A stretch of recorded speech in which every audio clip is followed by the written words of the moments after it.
En la noche del 2 de junio de 2010, Sharon y Kevin Rossington fueron a darle las buenas noches a su hijo más joven, Son, de 21 años. Cuídate, no te metas en líos. Buenas noches. Los padres se fueron a la cama y dejaron a Son en la computadora. Una noche bastante normal para ellos. Pero a la mañana siguiente, la pareja vio que la cama de su hijo no había sido usada. Son había salido de la casa durante la noche. No puedo entender por qué salió. Porque le asustaba la oscuridad, dormía con la luz encendida. Que Son saliera era algo fuera de lo normal. Algo o alguien había tentado a Son a salir a la oscuridad.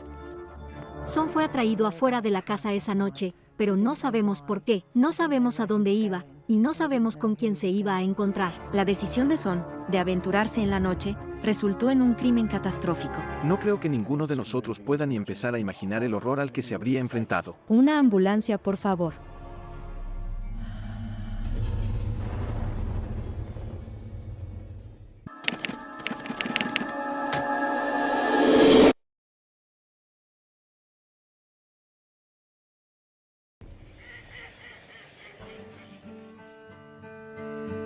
Lincoln, la pintoresca ciudad histórica de Midlands, dominada por su hermosa catedral. En uno de sus frondosos suburbios, Sharon y Kevin Rossington tuvieron su familia.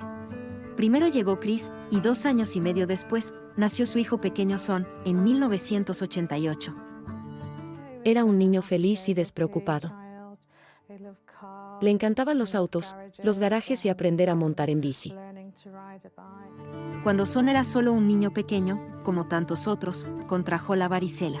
Pero Son respondió mal a la enfermedad. Su temperatura subió y tuvo un ataque. Recuerdo que lo levanté de su cuna y estaba como flácido, y echando un poco de espuma por la boca, y con los ojos ligeramente en blanco. Recuerdo saltar por encima del rellano hacia el baño para refrescarle porque estaba ardiendo. Los padres de Son creen que el ataque que padeció a los 2 años y medio afectó a su desarrollo mental.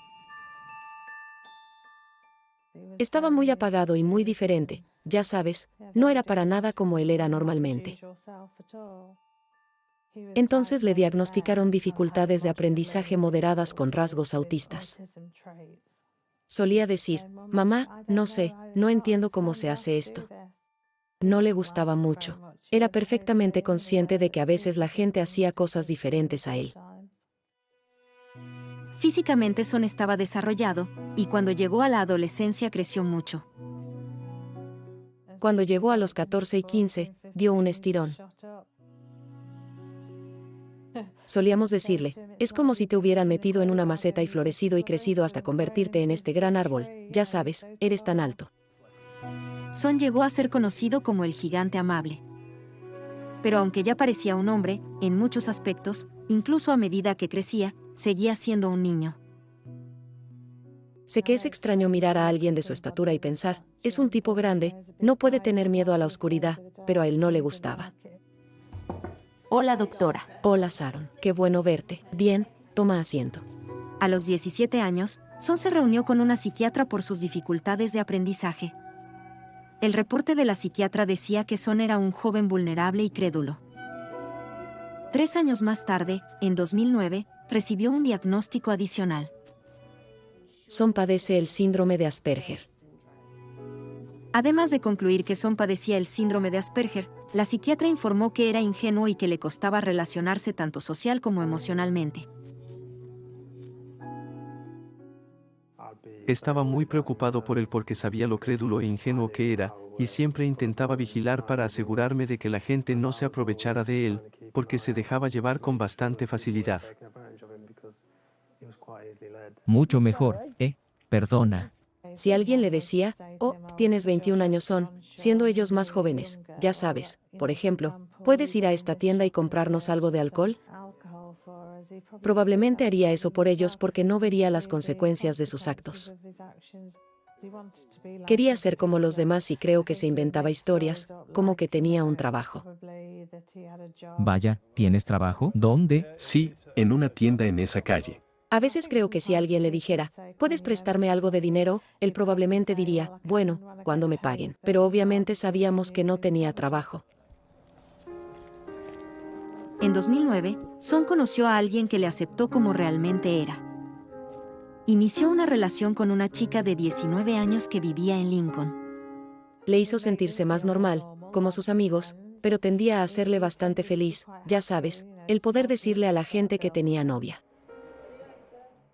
Siempre nos alegramos de que Son empezara a crecer un poco y, básicamente, a tener un poco más de independencia. Y Son parecía estar sentando cabeza. Le encantaba el fútbol y en 2010 había empezado a ir al gimnasio con un vecino. Solía gritar por la ventana de su cuarto a su amigo que vive al lado, ¿vas al gimnasio esta noche, Lee? Es lo que solía decir. Y él decía, sí, Son, amigo, vente. Y decía, está bien, amigo, me paso. Así que siempre le apetecían cosas como esas. Sigue Son. Fuerte, y arriba. Se puede decir que estaba en muy buena forma. Hola, hijo. En la noche del 2 de junio de 2010, Son fue al gimnasio como de costumbre, antes de volver a casa y pasar un rato con sus padres. Era una tarde de miércoles normal para nosotros. Recuerdo que mi esposo fue y le dijo a Son, pórtate bien, no te metas en problemas. Hasta mañana. La familia Rossington nunca podría haber imaginado que menos de 24 horas después, su mundo se rompería en pedazos y cambiaría para siempre.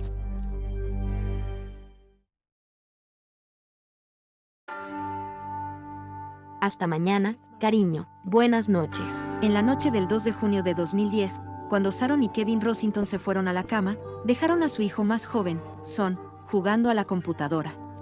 Son, cuídate, no te metas en líos. Buenas noches. Son, de 21 años, tenía problemas de aprendizaje y el año anterior le habían diagnosticado síndrome de Asperger.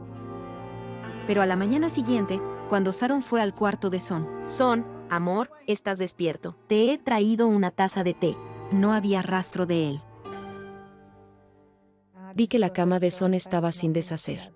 Lo que pensamos al principio fue que se habría ido a la casa de al lado con sus amigos, y que habría pasado la noche allí. En el fondo pensamos que ya nos avisaría, que llamaría. Los padres sospechaban que había ido a ver a un vecino a altas horas de la madrugada y que se había quedado a dormir en su casa, algo que había hecho un par de veces antes. En cuanto sepa algo te llamo. Prométemelo, sí. Sabes que me preocuparé. No te preocupes. Durante toda la mañana, no hubo noticias de Son. Pensé durante toda la mañana, mientras estaba en el trabajo, ya sabes. Tengo que, cuando llegue el descanso, llamarle y ver si está bien. Pero a la 1 del mediodía, antes de que Sharon hubiera podido empezar a intentar localizar a su hijo, alguien llegó a verla al trabajo. Levanté la vista y me preguntaron, hola, ¿es usted Sharon Rossington? ¿Podemos hablar con usted? Y yo pensaba, me van a decir algo malo. Era la oficial de enlace familiar Diane Squires, de la policía de Lincoln. Al principio estaba conmocionada, no entendía lo que le decíamos, y luego completamente angustiada.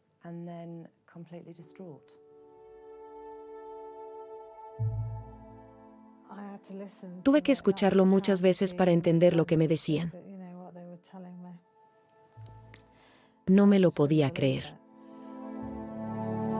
Se ha descubierto un cuerpo a primera hora del 3 de junio de 2010.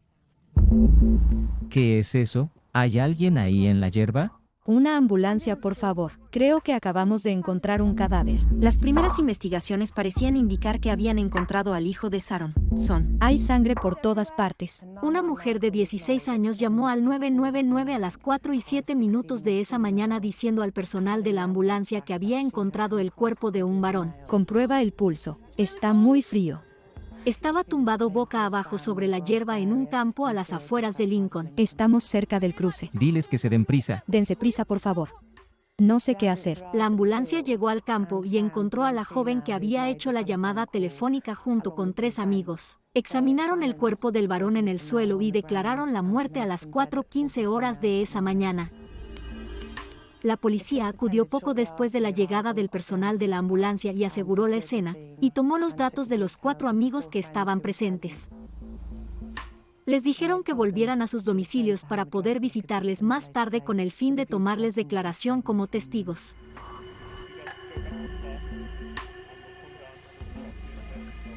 Esos 4 amigos eran testigos potencialmente muy importantes para la investigación. Bien, gracias. Hasta pronto. De primeras fue difícil identificar el cuerpo. No había billetera, ni teléfono celular, ni llaves de casa. Lo único que había era un llavero del gimnasio con un número. Se podían hacer averiguaciones más tarde con el gimnasio, pero a las 4 de la mañana el gimnasio estaba cerrado. Son era un joven sano y en buena forma física, pero la policía pudo ver de inmediato que había sufrido lesiones violentas. Y parecía haber una pista que explicaba cómo el joven de 21 años había sufrido esas heridas. Una de las primeras cosas que los agentes que lo atendieron notaron en Son fue que no llevaba calzado deportivo, solo tenía los calcetines, y no había calzado ni siquiera cerca. El calzado de Son fue encontrado cerca del cruce de Serbia Road y Nettelhem Road. Mientras los agentes acordonaban esta amplia zona de la calzada, observaron un par de tenis blancos en ese cruce. Esto llevó a la policía a considerar cómo había muerto Son. Teníamos varias teorías, una de las cuales era, ¿fue un accidente de tráfico? ¿Fue por eso que el calzado estaba en ese cruce? ¿O otra muerte inexplicable? En ese primer momento estaba boca abajo, no había sido examinado de cerca. Las prioridades eran asegurar y preservar la escena para que todo pudiera ser considerado. Tanto si era un atropello con fuga o no, estaba claro que había ocurrido un crimen grave.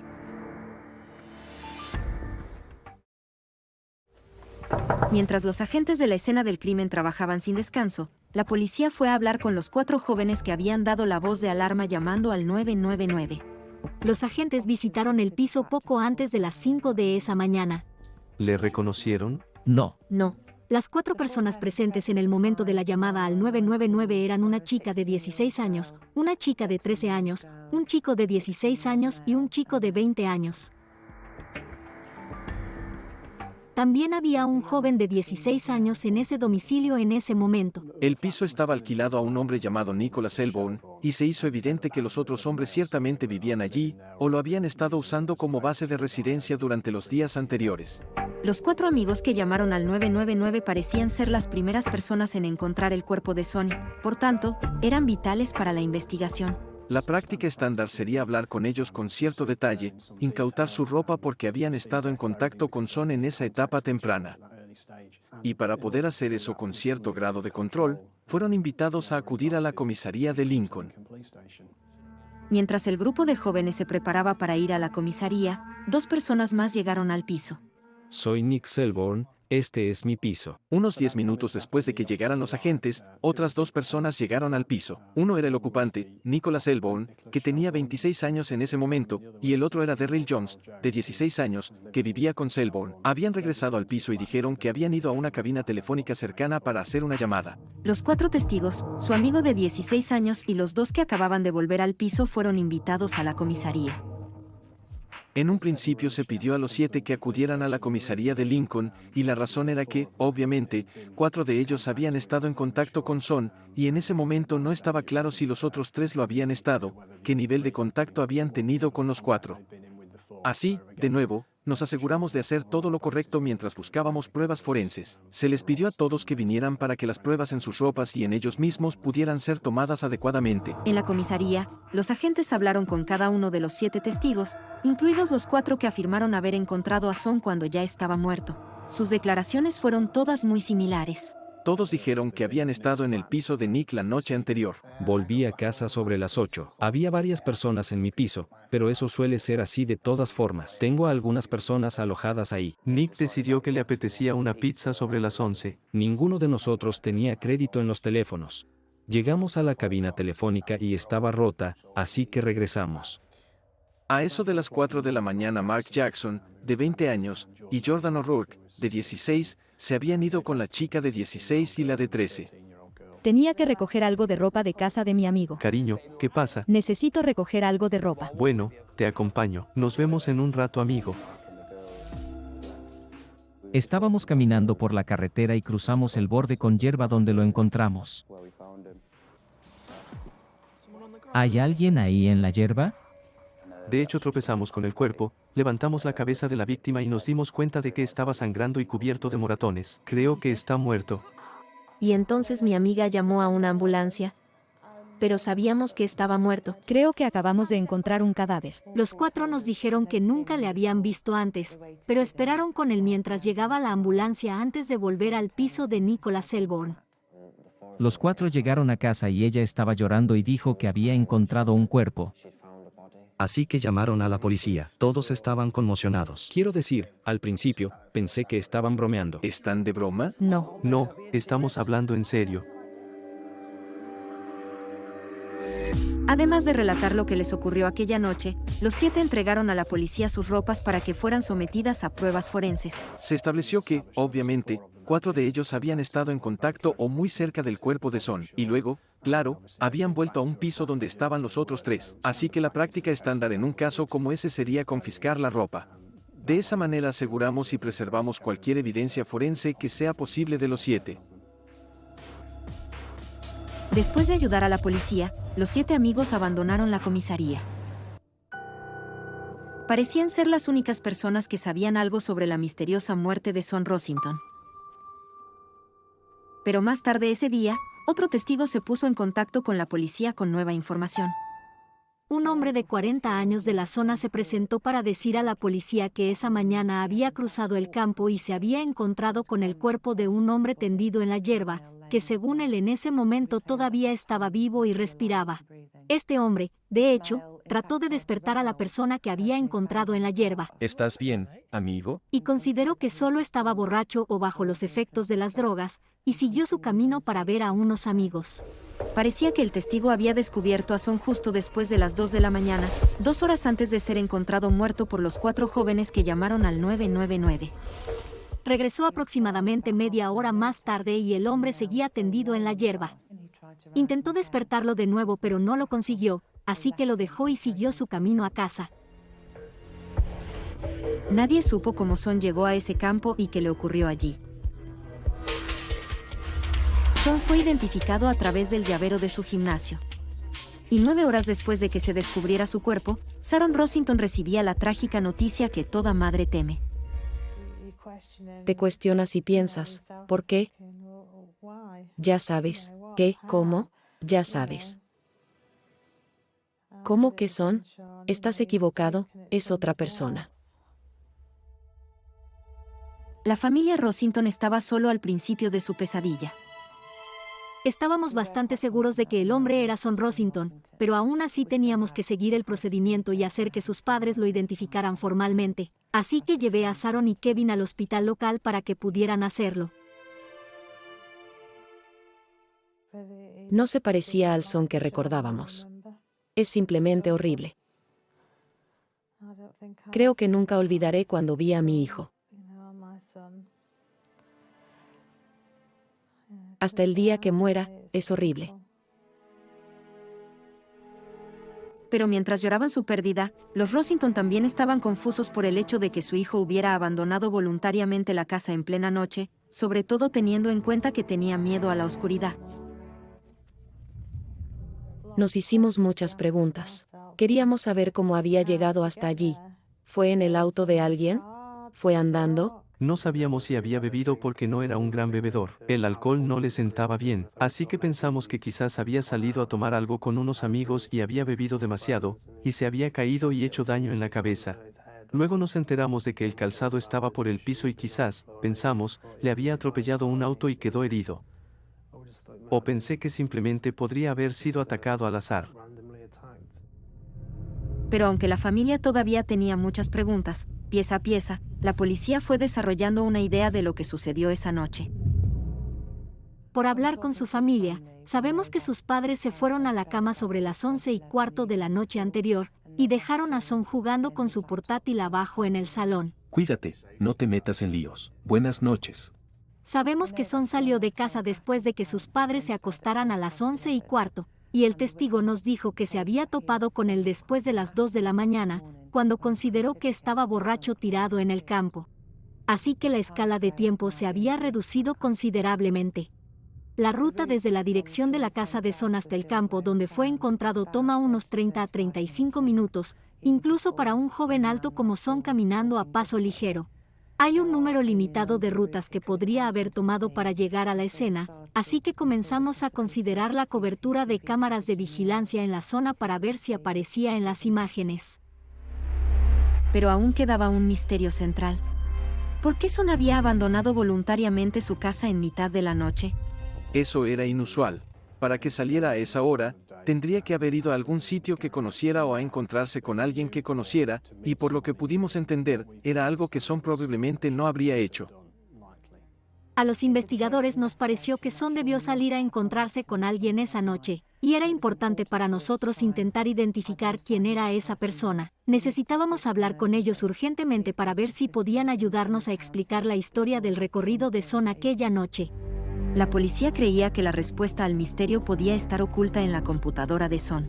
Nos llevamos su portátil porque sabíamos por su madre y su padre que había estado en la computadora ese día. Buscamos con quién había estado interactuando, si había intercambiado algún correo o contacto en redes sociales con alguien, si había hecho algún plan, y probablemente yendo un poco más atrás, para ver si de hecho había estado en contacto con alguien que no conociéramos tras hablar con su familia y amigos cercanos. También quisieron examinar su teléfono celular, pero no lo encontraron por ningún lado. Son no tenía su teléfono con él, no estaba cerca de su cuerpo, estaba desaparecido. Como cuestión de importancia, necesitábamos encontrarlo. El plan era obtener los datos de su teléfono, sus registros telefónicos, para averiguar con quién había estado en contacto en las horas anteriores. Mientras se obtenían los registros telefónicos, la policía se centró en cómo había muerto Son. Son había sufrido heridas en la cara y parte superior del cuerpo, y en ese momento era difícil determinar cómo se habían producido esas lesiones, si había sido atropellado en un accidente con fuga o si había sido agredido brutalmente. Los resultados de la autopsia aclararon la causa de la muerte de Son. Después de que llegaran los resultados de patología era evidente que esto no había sido un accidente, Son había muerto como resultado de sufrir una paliza física violenta y significativa. El calzado había sido encontrado en la carretera, lo que había llevado a la policía a creer que había muerto por atropello. Sin embargo, si Son no fue víctima de un atropello, ¿por qué se encontró su calzado tan lejos de su cuerpo? Sí, el calzado se volvió interesante cuando establecimos que no era probable que fuera un atropello con fuga. ¿Por qué estaba allí? ¿Lo habían puesto allí para que pareciera un atropello? ¿O fue allí donde Son fue asaltado y por alguna razón que no podíamos entender, le quitaron el calzado? ¿Podría quienquiera que le hubiera quitado el calzado ser responsable de matar a Son? En ese momento estaba claro que Son había sido atacado. Había sido asaltado violentamente, no fue un accidente. Estábamos investigando un asesinato. ¿Qué es eso? ¿Hay alguien ahí en la hierba? En las primeras horas del 3 de junio de 2010, el cuerpo de Son Rossington fue encontrado en un campo en Lincoln. Al principio la policía pensó que Son había sido atropellado por un auto, porque su calzado se encontró en la carretera. Pero la autopsia reveló que el joven de 21 años, que sufría dificultades de aprendizaje, había sido brutalmente golpeado hasta la muerte.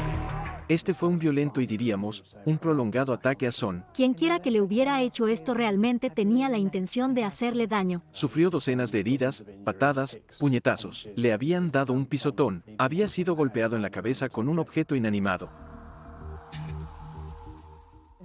La información de que Son había sido asesinado era una pesadilla absoluta. Fue horrible. De haber estado en esa situación, creo que habría estado absolutamente aterrorizado. No habría sabido qué hacer, no habría opuesto resistencia en absoluto, se habría rendido, básicamente. Puedo imaginarlo rogando por su vida, para ser honesta. No entendería lo que le estaba pasando. La autopsia también reveló que Son no había muerto inmediatamente después del ataque y que su vida podría haberse salvado si se hubiera llamado antes a una ambulancia. Son finalmente murió por asfixia. Creemos que Son cayó inconsciente. La posición en la que se encontraba hizo que su brazo bloqueara sus vías respiratorias y efectivamente Son murió asfixiado. Pero obviamente todo eso fue causado por el asalto. Después de golpear severamente a Son, los que estaban detrás del ataque solo estaban preocupados por una cosa: tratar de cubrir sus huellas. Creemos que Son llevaba puesto su calzado en el momento de la agresión, y que el agresor se lo quitó y lo tiró en medio de la carretera para que pareciera que Son había sido víctima de un atropello. Esta acción implicaba que quien asaltó a Son sabía que lo había matado y había lanzado el calzado a la carretera para ocultar ese hecho. Pero el principal misterio seguía sin resolverse. ¿Por qué Son había dejado la seguridad de su hogar en medio de la noche para encontrarse con alguien que luego le mataría? Las investigaciones casa por casa revelaron una serie de testigos que, de hecho, habían sido despertados durante las primeras horas de esa mañana por gritos de varón y el ruido al correr. Y pudimos establecer que Son probablemente había sido atacado alrededor de las 2 de la mañana. Nos dijeron que los testigos habían oído comentarios como, corre, mantén la cabeza agachada. Un testigo nos contó cómo se había levantado esa madrugada sobre las 2:15 para ir al baño. Había visto un grupo sospechoso de individuos huyendo. Había oído gritar algo parecido a, déjenme en paz. Y se había quedado mirándolos hasta que desaparecieron de su vista. ¿Quiénes eran esas figuras sospechosas? ¿Habían atacado y matado a Son? ¿Y por qué el joven de 21 años salió de su casa de madrugada y caminó 35 minutos hasta un cruce remoto en Lincoln? Los registros del celular de Son explicaban más de lo que la policía podría haber imaginado. No pudimos localizar el teléfono de Son Rossington, pero pudimos acceder a sus registros móviles. Muy bien, entonces, te veré en un rato. Adiós. Y una vez empezamos a revisarlos, cambiaron el rumbo de la investigación para siempre. Los detectives descubrieron que en la hora previa a su ataque, alrededor de las 2 de la mañana, Son estaba usando su celular. Rápidamente se nos hizo evidente que el teléfono se había usado durante el transcurso de la madrugada, entre la 1:05 y las 2:42. Esa mañana hubo una serie de mensajes de texto y llamadas telefónicas. 9 mensajes en total y 3 llamadas de voz. La última de ellas fue a la 1:42, y esa llamada duró 3 minutos. Casi 3 minutos. Sí, estoy en camino. Son había hablado con alguien por teléfono solo 15 minutos antes de ser atacado. La pregunta era, ¿con quién estuvo hablando? Todos estos mensajes y llamadas fueron al mismo número. No hubo ninguna otra interacción entre el teléfono de Son y cualquier otro teléfono en ese intervalo de tiempo. Y eso ciertamente nos llevó a creer que quienquiera que estuviera en ese teléfono, o usando ese teléfono, era la persona con la que Son había quedado. La respuesta estaba en el número de 11 dígitos con el que había estado hablando. Ese número de teléfono era bien familiar para la policía. Una ambulancia, por favor. Creo que acabamos de encontrar un cadáver. Era el mismo número de celular que marcó el 999, afirmando haber tropezado con un cuerpo tendido boca abajo sobre la hierba. El número al que Son había estado enviando mensajes de texto y llamando era, de hecho, el mismo número que pertenecía a la joven de 16 años que 2 horas más tarde había telefoneado a la ambulancia, y que había afirmado haberse tropezado con el cuerpo de Son Rossington. La chica de 16 años que hasta ese momento había sido, a todos los efectos, una testigo útil y que ahora claramente mentía. Así, de repente, las 7 personas que habían sido testigos estaban siendo consideradas desde una perspectiva bien diferente. La chica de 16 años y sus 6 amigos habían negado conocer a Son. Los 7 habían mentido claramente a la policía. ¿Le reconocen? Lo que llevó a la pregunta, si mintieron sobre conocer a Son, ¿sobre qué más habían mentido? Solo salía a hacer una llamada telefónica. Nos dijeron que habían estado en el departamento de Nicholas toda la tarde y luego habían salido. Habían ido sin éxito a buscar comida y vuelto directamente a casa. Bueno, ¿a qué hora fue eso? Empezamos a preguntar exactamente dónde habían estado, a qué hora habían salido, por qué cuando la policía estaba en el departamento de Nicholas volvieron los otros 2. ¿Dónde habían estado? ¿Habían salido a hacer una llamada realmente? ¿O habían salido a esconder alguna prueba? ¿Los encontraríamos en las cámaras de seguridad cerca del cruce donde se encontró el calzado? Todo lo que habían dicho estaba ahora bajo lupa, estaba siendo cuestionado. Convencidos de que su historia escondía un secreto más oscuro, los 7 amigos fueron arrestados como sospechosos del asesinato de Son Rossington. Todos los 7, desde Nicholas Selborne de 26 años hasta la chica de 13 años.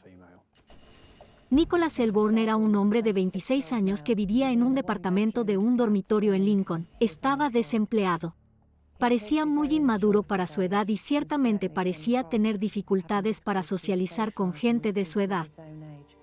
Mark Jackson era un hombre de 20 años, desempleado, y provenía de un hogar desestructurado. Se presentaba como un joven muy inmaduro para su edad. Jordan O'Rourke, 16 años, muy pocos antecedentes. De voz tranquila, y a primera vista un joven bastante inteligente.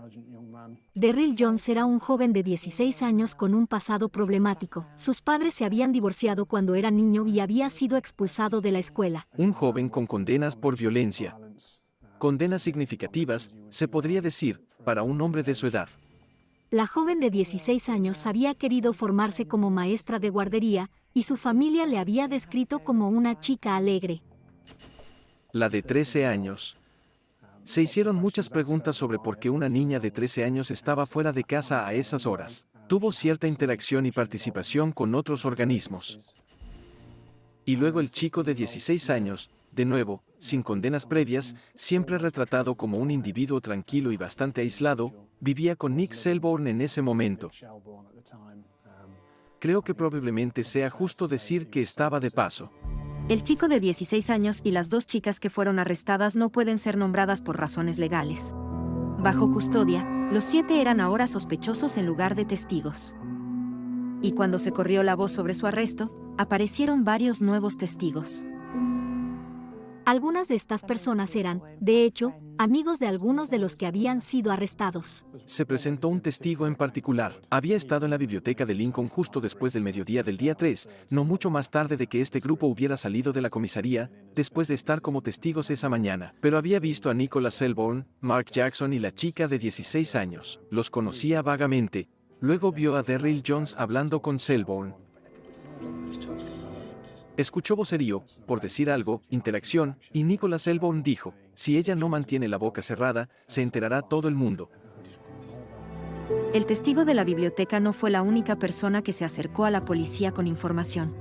La novia de Derrill Jones, de 16 años, también se presentó. 2 días antes, había recibido un mensaje de texto de su novio.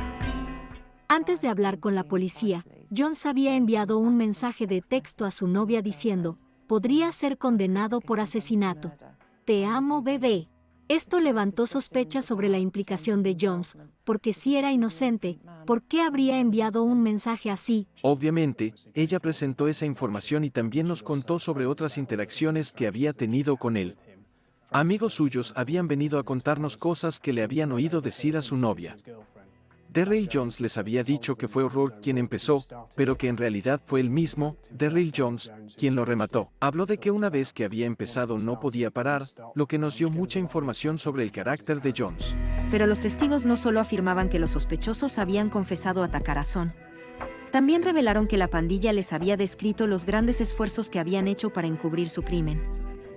Por lo que nos contaron los testigos, parece que admitieron haber blanqueado el calzado, haberse deshecho de ropa y haber ocultado pruebas a la policía.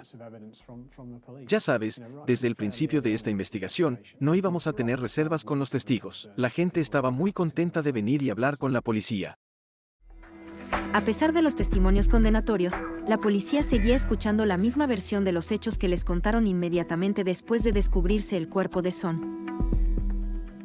Durante sus primeros interrogatorios policiales, Nicholas Selborne se atuvo a la versión de los hechos que había dado a la policía. Como dije, decidimos que queríamos pizza. Ninguno de nosotros tenía saldo en el teléfono, así que no podíamos llamar desde el piso. Decidimos dar un paseo hasta la cabina telefónica. Llegamos a la cabina y estaba rota. No funcionaba, así que no pudimos pedir la pizza. Así que volvimos al departamento. En su declaración como testigo, dijo que los otros 4 habían salido a buscar algo de ropa a casa de la chica de 16 años, que el grupo de 4 había regresado y le habían dicho que habían encontrado un cuerpo. Y continuó manteniéndolo conmocionado y sorprendido que estaba por ello. Mark Jackson, de nuevo, se atuvo a esa versión de los hechos. ¿Y dónde estabas en ese momento? En el piso, tomando unas cervezas. La chica de 16 años que hizo la llamada al 999, también se ciñó a la versión que el grupo había ideado. Puede que haya tocado el cuerpo cuando pasé por encima. Derrill Jones y Jordan O'Rourke no hicieron comentarios durante sus primeras entrevistas con la policía. Parecía que la pandilla de los 7 había inventado una versión de los hechos de esa noche e hizo un pacto para atenerse a ella. Sin embargo, no todos ellos, al parecer, estaban cumpliendo el acuerdo. El chico de 16 años y la chica de 13 decidieron contar a la policía lo que realmente había sucedido la noche en que Son fue asesinado. Nick nos dijo, Hay que mentirles un poco porque si decimos la verdad, nos atraparán a todos. El hecho de que el chico de 16 años y la chica de 13 nos contaran una versión diferente de los hechos fue un gran avance para nosotros, pero igualmente fue un poco sorprendente que tuvieran los medios, por así decirlo, para salirse del control del resto del grupo.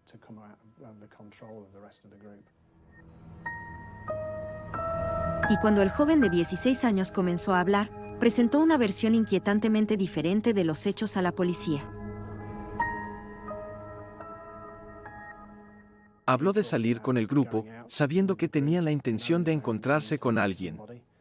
Estaban planeando darle una paliza. Habla de ir al campo, donde vio a Jordan O'Rourke levantar una botella y golpear a Son. Habla de ver a los demás atacando a Son. Y entonces, tan pronto como cayó al suelo, corrí. La chica de 13 años también contó un relato muy similar. En poco tiempo, los otros sospechosos comenzaron a cambiar sus historias. Comenzaron a volverse unos contra otros cada vez más, a medida que avanzaba el proceso de entrevistas. Era para darle una paliza a ese del teléfono. Ni idea de quién era. Selborne sostuvo que no participó en la violencia real. Corrí y lo agarré, tratando de ayudarlo.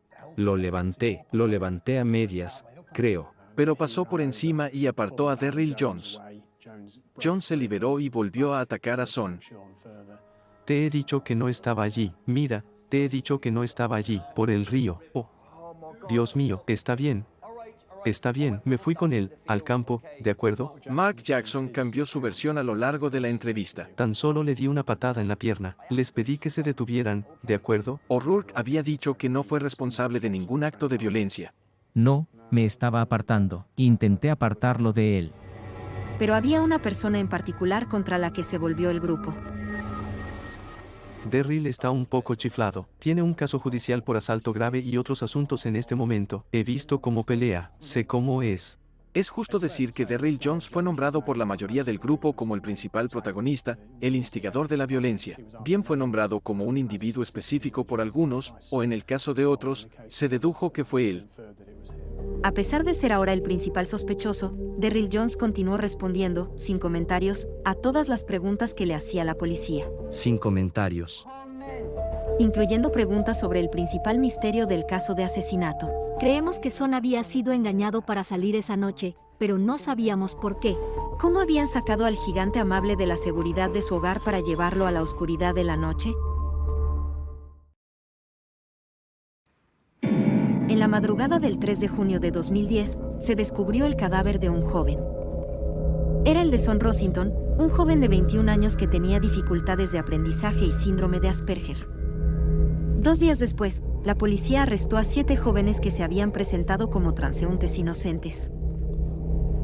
Nick Selborne, de 26 años, Mark Jackson, de 20, Derrill Jones y Jordan O'Rourke, de 16, junto con otro chico de 16, una chica de 16 y una chica de 13, estaban siendo interrogados. Para entonces ya se habían vuelto unos contra otros, culpándose mutuamente de la violencia y las mentiras que sucedieron aquella noche. Derrill Jones le golpeó con una botella. Derrill está un poco chiflado. Se estaba volviendo loco, no iba a parar. La razón por la que Son abandonó su casa y su conexión con los 7 sospechosos había sido un completo misterio. Pero entonces surgió la conexión. El examen de la cuenta de Facebook de Son Rossington reveló que, de hecho, había tenido algún contacto con la chica de 13 años a través de Facebook durante cierto tiempo, y que de hecho eran amigos. También se supo que la chica de 13 años que él creía ser su amiga, y la chica de 16, habían empezado a enviarle mensajes de texto unas horas antes de que fuera asesinado. Son Rossington era un joven de 21 años muy ingenuo. Era muy impresionable. Y al parecer, según la investigación policial, las comunicaciones mantenidas durante esa noche con la joven de 13 años fueron las que le animaron a salir en la madrugada de ese miércoles. El hecho de que Son saliera de su casa después del anochecer para reunirse con su amiga, fue usado por los sospechosos de asesinato como justificación para matar brutalmente al autista de 21 años. Los 7 arrestados afirmaron que la razón por la que Son Rossington había salido de casa esa mañana y había ido a reunirse con ellos era para poder recibir favores sexuales de una niña de 13 años. Y afirmaron que esa fue su razón para atacarle y finalmente matarlo. No hay pruebas en esta investigación que sugieran que la relación de Son con la chica de 13 años fuera inapropiada. Por lo que sabemos y entendemos sobre Son, él percibía su amistad con la chica de 13 años como eso, una amistad. Y por lo tanto para estos individuos tratar de justificar su comportamiento de cualquier otra manera es, en verdad, simplemente aborrecible. Las afirmaciones de que Son tenía deseos sexuales hacia la joven adolescente fue un último intento de los sospechosos para distraer la atención del horrible crimen que habían cometido. Sin duda, era una excusa. No creo que fueran sinceros en absoluto. Creo que los descubrieron, los atraparon, los acorralaron, sabían lo que habían hecho. En todo momento, no han sido sinceros. Han inventado esta historia, esta cortina de humo, y ni por un minuto creo que fueran sinceros. Porque Son no es un pedófilo y nunca lo fue. Y, ¿sabes? Hay razones enfermizas para hacer lo que hicieron. Era una excusa. Había muchas excusas y esa era la principal, pero después de un tiempo se desvaneció. Se demostró que era una mentira, una excusa. No fue la única mentira que la pandilla dijo para cubrir sus huellas. Afirmaron que habían salido del departamento para comprar pizza sobre la medianoche de la noche del asesinato de Son. La realidad parece ser que los 7 inicialmente se reunieron con Son en un lugar diferente donde temían haber sido captados por las cámaras de seguridad, y necesitaban explicar por qué estaban allí. La policía cree que la razón por la que eligieron este lugar fue porque había un cajero donde los 7 podrían obligar a Son a sacar dinero para ellos. La afección de Son implicaba que a menudo era ingenuo e incapaz de determinar las intenciones de otros, así que cuando se vio presionado esa tarde, salió a ver a su amiga. Podríamos argumentar que su amistad con Son fue usada como señuelo para sacarlo de casa y así poder al menos conseguir dinero. Sí, nos vemos entonces. La pandilla creía que Son era rico, pero la realidad era que su padre le daba una paga en efectivo de 10 libras al día. Si los 7 esperaban dinero de Son esa noche, se habrían sentido seriamente decepcionados, incluso enojados.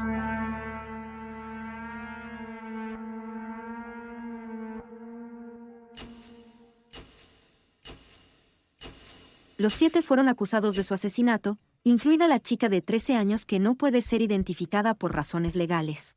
Fue la mujer más joven en enfrentarse a una acusación de este tipo desde Maryville en 1968. El caso llegó a juicio el 3 de octubre de 2010, 4 meses después de que ocurriera el asesinato. Los 7 se declararon inocentes del asesinato de Son Rossington. Incluso hasta el amargo final, nadie en ese juicio asumió la responsabilidad de lo que había hecho. Nadie estaba preparado para aceptar el brutal horror de lo que le habían hecho a Son. En el juicio celebrado en otoño de 2010, la fiscalía presentó la secuencia de eventos que la policía cree que ocurrieron aquella noche. Después de hablar por Facebook y enviar mensajes de texto hasta la madrugada del 3 de junio de 2010, Son Rossington salió para encontrarse con la chica de 13 años. Son se perdió en el camino y cambió el lugar de encuentro. Al llegar al campo, Son fue emboscado. Jordan O'Rourke le golpeó con una botella y le propinó puñetazos, patadas y pisotones, sufriendo más de 40 heridas en una agresión despiadada y finalmente asesina. Derrill Jones colocó el calzado de Son en la carretera para que pareciera un atropello con fuga. Después del ataque, la pandilla blanqueó el calzado y se deshizo de su ropa, además de urdir una historia para encubrirlo. A las 4:07 de la mañana, 4 miembros de la pandilla regresaron al lugar y llamaron al 999. Sí. Una ambulancia, por favor. El 17 de diciembre de 2010, se emitieron los veredictos. El chico de 16 años fue declarado inocente. La chica de 13 años fue declarada culpable de conspiración para pervertir el curso de la justicia y sentenciada a una orden de rehabilitación juvenil de 2 años. La chica de 16 fue declarada culpable de homicidio involuntario y conspiración para pervertir el curso de la justicia, y fue condenada a 5 años en un instituto para delincuentes juveniles. Nicholas Elborn fue declarado culpable de asesinato y conspiración para pervertir el curso de la justicia y sentenciado a cadena perpetua, a cumplir un mínimo de 13 años. Mark Jackson también fue declarado culpable de ambos cargos y recibió la misma sentencia. Derrill Jones también fue declarado culpable y condenado a una pena mínima de 13 años. Jordan O'Rourke también fue declarado culpable del asesinato de Son Rossington y de conspiración para pervertir el curso de la justicia, y sentenciado a una pena mínima de 11 años. Gente de esa edad, involucrada en un plan de esa naturaleza, me sobrecoge. Pero además estaba el plan urdido, la historia, su habilidad para presentarse como testigos sinceros cuando en realidad sabían desde el principio cuán involucrados habían estado. Para mí, quiero decir, huele a desprecio absoluto, en verdad, por todo lo que era Son. La memoria de Son Rossington, el gigante amable, siempre estará en los corazones de su familia. A menudo cuando vamos y ponemos flores y arreglamos la lápida en el cementerio, todavía no nos lo creemos. Cuando llega su cumpleaños y la Navidad y las celebraciones familiares, él no está allí con nosotros en persona y es difícil de aceptar. Le echamos mucho de menos. Ahora tenemos un gran vacío en nuestras vidas. Pensaré en él todos los días. Siempre habrá algo que me recuerde a él, pero no me molesta, solo me hace sonreír, que es lo que quiero. Eso es lo que quiero hacer cuando piense en mi hermano.